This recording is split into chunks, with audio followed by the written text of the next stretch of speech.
तेरी गलियां जाऊंगी, बोले कितना प्यार है तेरे तेया सबने बताऊंगी, तू भोला पर्वत का मैं। ভিতরকুটির শিব মন্দির, যাকে আজকে দিনে আমরা জানি গোবরাছড়া ছিটমহল শিববাড়ি নামে। দিনহাটা গোবরাছড়া এলাকার কাছে ভিতরকুটিতে ছিটমহলে বানিয়াদহ নদীর কাছে একটি প্রাচীন শিব মন্দির আছে। এই মন্দিরের প্রতিষ্ঠাতা এবং নির্মাতা গৌরীনন্দন শর্মা মুস্তাফি।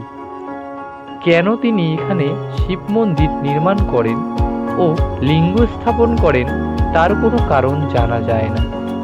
তবে 1844 সনে এই এলাকায় পাট্টা নিয়ে তিনি এখানে আসেন ও বসবাস করতে থাকেন। তারপর থেকেই তার বংশ পরম্পরায় পারিবারিক পরিচালনায় পুজো চলে আসছে।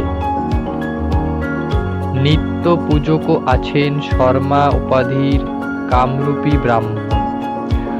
মুস্তাফিদের জমিদারির মধ্যে গৌরীনন্দন মুস্তাফির বংশসূত্রে বর্তমান উত্তরাধিকারীরা তার সম্পত্তিতে ভোগ দখল করে আসছে।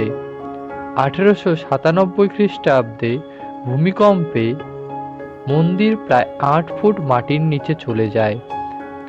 মূল মন্দির বাদে বারান্দা ইত্যাদি নষ্ট হয়ে যায়।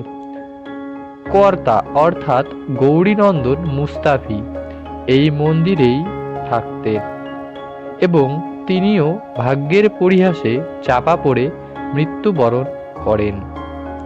তার আত্মার মুক্তি কামনার মাঝে মধ্যেই বর্তমান বংশধরদের তিনি স্বপ্ন দেখাতেন এবং পিণ্ডদানের কথা বলতেন।